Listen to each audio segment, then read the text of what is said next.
नमस्कार. ठरलं तर मग या मालिकेच्या येणाऱ्या भागामध्ये जबरदस्त असा ट्विस्ट येणार आहे.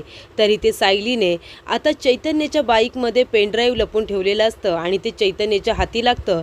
त्यामुळे आता खूप मोठ्या सत्याचा उलगडा होणार आहे. अर्जुनला कीचं ठरवून चैतन्याने साक्षी आणि महिपतीची निवड केलेली असते. त्यांच्या बाजूने तो अर्जुन बरोबर भांडायला सुद्धा लागलेला असतो आणि आता खूप मोठ्या सत्याचा उलगडा होणार असतो. चैतन्याच्या समोर आता साक्षी आणि महिपतीचं कारस्थान हे उघडं होणार असतं. कारण जे पेनड्राईव्ह सायलीने लपवून ठेवलेलं असतं ती बाईक दुसरी तिसरी कुणाची नसून ती चैतन्याचीच बाईक असते आणि तिला एक बॅगसुद्धा असते. त्याच्यामध्ये सायलीने पेनड्राईव्ह हे घाईघाईमध्ये लपवून ठेवलेलं असतं कारण ते साक्षी आणि त्या गुंडांच्या हाती लागू नये म्हणून. तर इथे साक्षीला यायला उशीर होतो म्हणून चैतन्य विचार करतो की आपणच जाऊन बघूया की साक्षी कुठे आहे. म्हणून तो आपली बाईक घेऊन आता जायला निघालेला असतो आणि तेवढ्यातच तो बाईक चालू करत असताना ते पेनड्राईव्ह चुकून जमिनीवरती खाली पडतं. तेव्हा तो उचलतो आणि म्हणतो की हे पेनड्राईव्ह कुणाचं आहे.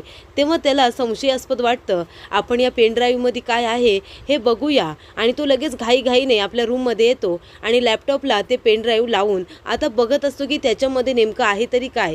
तर त्याच्यामध्ये असतात ते कॉल रेकॉर्ड्स. संतोष आणि महिपतीचं बोलणं त्याच्यामध्ये रेकॉर्ड झालेलं असतं. त्याच्यामध्ये महिपती संतोषला म्हणालेला असतो, तुला हवे तेवढे पैसे द्यायला तयार आहे. तुझ्या मुलीचा सगळा खर्च उपचाराचा मी करायला तयार आहे. फक्त तुला हे ड्रग्ज आता प्रतापच्या गाडीमध्ये लपून ठेवायचे आहेत. औषधांचा ट्रक निघाला की त्याच्यामध्ये तुला हे ड्रग्जसुद्धा ठेवायचे आहेत. त्याला फसवायचं आहे आणि हे जर तू माझं काम केलंस तर तुला हवे तेवढे पैसे मी द्यायला तयार आहे. तरी ते सायलीने जेव्हा ते पेनड्राईव्ह लपून ठेवलेलं असतं चैतन्याच्या गाडीमध्ये तेव्हा तिने गाडीचा नंबर आणि त्या गाडीचं नाव हे आपल्या लक्षात ठेवलेलं असतं. कारण जेव्हा ते तिथून बाहेर पडेल तेव्हा अर्जुनला तो नंबर सांगून त्याच्यामध्ये ते पेनड्राईव्ह लपून ठेवलेलं आहे हे सुद्धा तिला सांगता येईल.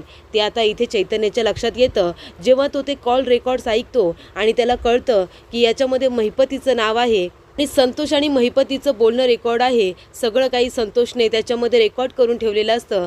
कारण पुढे जाऊन जर महिपतीने त्याला धोका दिला तर पुरावे म्हणून त्याला तो पेनड्राईव्ह वापरता येईल. तरी ते चैतन्याच्या समोर आता खूप मोठ्या सत्याचा उलगडा हा झालेला असतो. महिपतीचा खरा चेहरा त्याच्यासमोर आलेला असतो. प्रताप काकांना ड्रग केसमध्ये फसवून त्यांना बाहेर काढण्याचं नाटकसुद्धा महिपती करत होता आणि याच्यामध्ये साक्षीसुद्धा सामील होत होती हे चैतन्याच्या लक्षात येतं. अर्जुनने मला एवढं समजावून सांगितलं, महिपती आणि साक्षी ही चांगली माणसं नाही आहेत हे पोट तिडकीने सांगत होता. तरीसुद्धा मी माझ्या मित्रावरती विश्वास ठेवला नाही. त्याला मी विश्वासघाती ठरवलं आणि या विश्वासघाती माणसांवरती मी विश्वास ठेवला अशी खात्री आता चैतन्याला पटते. साक्षी आणि महिपती जशी दिसतात तशी माणसं नाही आहेत, ती खूपच वाईट माणसं आहेत. प्रताप काकांना या केसमध्ये फसवणारे तेच लोक आहेत आणि बाहेर काढण्याचं नाटकसुद्धा याच लोकांनी केलेलं आहे. त्यामुळे आता चैतन्य विचार करतो की हे पेनड्राईव्ह कुणीतरी माझ्या बॅगमध्ये लपवण्याचं कारण म्हणजे ते माझ्या हाती लागावं हे तर नसेल ना. आणि जर ते माझ्या हाती लागावं अशी जर कुणाची इच्छा असेल तर मी नक्कीच आता अर्जुन आणि सायलीला हा पुरावा देईन. अर्जुनच्या हातामध्ये हा पुरावा गेला तर तो लगेचच प्रताप काकांना इनोसंट प्रूफ करेल आणि त्यांना निर्दोष सिद्ध करेल. तेव्हा आता चैतन्य वाऱ्याच्या वेगाने आपली बाईक घेऊन आता चैतन्याकडे जायला निघतो. तेवढ्यातच इथे साक्षीला कळलेलं असतं की सायलीला माझ्याच घरी किडनॅप करून ठेवलेलं आहे. त्याच्यामुळे ती खूप घाबरते. ती त्या गुंड्यांना पैसे देते, त्यांना मारते सुद्धा आणि म्हणते की सायलीचे डोळे तुम्ही बंद केले नव्हतेत, आता तिने माझं घर बघितलं असेल. तिच्या लक्षात आलं असेल की महिपतीनेच तिला किडनॅप करायला सांगितलेलं आहे. तुम्ही एक काम करा, माझ्या घरातून लवकरात लवकर तिला हलवा. नाहीतर चैतन्याला जर कळलं ना की सायलीला इथे किडनॅप करून ठेवलंय तर त्याला दुसरं काही सांगायची गरजच नाही आहे. त्याचा पूर्ण विश्वास हा सायली आणि अर्जुनच्या बोलण्यावरती बसेल आणि तो मला आणि महिपतीला चुकीचं समजेल. तेव्हा ती आता तिच्या गुंड्यांना पैसे देऊन सांगते की लवकरात लवकर सायलीला तिथून हलवा. माझ्या घराच्या आजूबाजूला तिला कुठेही किडनॅप करून ठेवू नका, नाहीतर या सगळ्या आता त्यांमध्ये मी स्वतः फसेन आणि आता अण्णा त्या सायलीला मारायच्या आधी माझा जीव घेतील अशी भीती तिला वाटते. तेव्हा आता साक्षी पूर्णपणे फसलेली असते. तेव्हा ती प्रियाला हाताशी घेते आणि म्हणते की प्रिया, आता तुला माझी मदत करायची आहे. विलास मर्डर केसमध्ये जशी मदत केली होतीस तशीच. अगं सायलीला मी किडनॅप केलेलं आहे पण आता तू काही करून तू माझी मदत कर. तेव्हा इथे प्रिया म्हणते की ठीक आहे, मला 2 लाख रुपये आत्ताच्या आत्ता अकाउंटला पाठव, मी तुझी मदत करते. मी इथली सगळी बाजू सांभाळून घेते. तो अर्जुन वेड्यासारखा सायलीला शोध शोधतोय त्याला जर कळलं ना हे सगळं तू केलेस तर तुझ्याबरोबर तो मलासुद्धा जिवंत मारून टाकेल. तेव्हा इथे साक्षी म्हणते की तू काही कर पण या प्रकरणातून आता तू मला बाहेर काढ. तेव्हा प्रिया म्हणते तू काळजी करू नको, मी सगळं सांभाळून घेते. तेव्हा इथे प्रिया म्हणत असते की मला असं वाटते सायली पळून गेली असेल. तेव्हा अर्जुन म्हणतो की गप्प बस, तू याच्यामध्ये बोलू नकोस, मला माहिती आहे हा सगळा कुणीतरी रचलेला प्लॅन आहे सायलीला याच्यामध्ये फसवण्यासाठी. मला नक्कीच माहिती आहे सायलीला कुणीतरी किडनॅप केलेला आहे आणि तिच्या मोबाईलवरून हा खोटा मेसेज पाठवलेला आहे की ती घर सोडून जाते, पळून जाते. त्या नराधमाला मी शोधून काढणारच. तर इथे अर्जुन आपली बाईक घेऊन जातच असतो. तो पुरावा आता लवकरात लवकर त्याला अर्जुनने सायलीच्या हातामध्ये द्यायचा असतो आणि त्याला आपल्या चुकीची माफीसुद्धा मागायची असते. साक्षी आणि महिपती एवढी नीच माणसं आहेत हे आता चैतन्याच्या समोर आलेलं असतं. त्या लोकांनी एका माणसाच्या परिस्थितीचा फायदा घेऊन प्रताप काकांना याच्यामध्ये फसवण्याचा प्रयत्न केलेला आहे. कारण त्यांच्या नजरेमध्ये अर्जुनला पाडायचं होतं आणि स्वतःची प्रतिमा चांगली करायची होती. आता हा प्लॅन पूर्णपणे चैतन्याच्या लक्षात आलेला असतो. पण चैतन्य साक्षीला याबद्दल काही सांगत नाही. तो आपली मैत्री निभावतो. तरी ते साक्षी म्हणत असते की आता माझी तोंड बघत बसू नका, लवकरात लवकर इथून जा आणि सायलीला माझ्या घरातून हलवा. चैतन्याला किंवा अण्णांना जर कळलं ना की सायलीला मी किडनॅप करून ठेवलंय तर माझं काही खरं नाही आहे. तेव्हा इथे ते गुंड लोक आपली गाडी घेऊन येतात आणि सायलीला तिथे किडनॅप करून ठेवलेलं असतं त्या रूममधून बाहेर काढतात आणि तिला गाडीत भरून आता दुसरीकडे घेऊन जात असतात. आणि इथे आता साक्षीने त्या माणसांना सांगितलेलं असतं काही झालं तरीसुद्धा माझं किंवा अण्णांचं नाव मध्ये कुठेही घ्यायचं नाही. सायलीच्या कानावरती आमची नावं पडता कामा नयेत.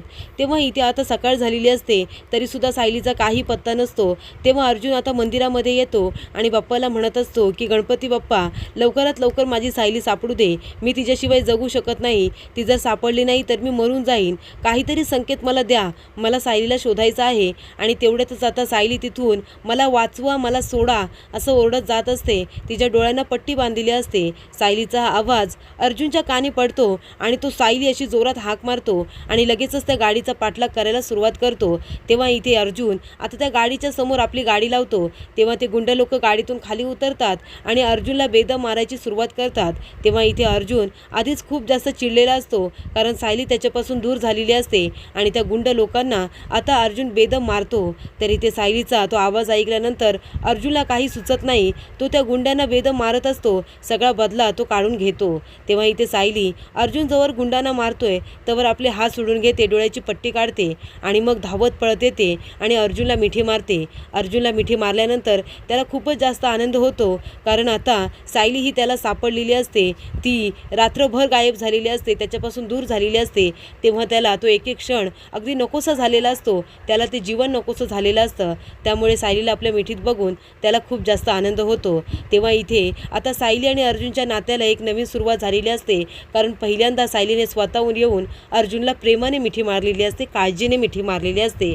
तेव्हा इथे अर्जुन विचारतो की मिस्टर सायली कुठे होतात तुम्ही आणि ही लोक कोण आहेत. तेव्हा सायली म्हणते की सर ही लोक महिपती शिखरेचे आहेत, त्यांनी मला किडनॅप केलं होतं. मग ती घडलेला सगळा प्रकार आता अर्जुनला सांगते की मी जेव्हा मार्केटमध्ये गेले होते बेलाची पानं आणायला तेव्हा रस्त्यात एक लहान मुलगी चक्कर येऊन पडली होती. मी तिला हॉस्पिटलला घेऊन गेले, तिच्यावरती ट्रीटमेंट झाली. तिला 5-10 मिनटं उशीर झाला असता तर ती मुलगी जिवंत राहिली नसती, असं तिचं आजारपण आहे. आणि ती मुलगी कुणाची होती माहिती आहे का अर्जुन सर, संतोषची ती मुलगी होती. तिच्या आईवडिलांना मी फोन केला, त्या मुलीने नंबर सांगितला. तेव्हा मला माहिती नव्हतं ती संतोषची मुलगी आहे. जेव्हा मी त्याच्या मुलीचा जीव वाचवला संतोषने मला महिपतीच्या विरोधात आणि साक्षीच्या विरोधात जे काही पुरावे होते ते दिले.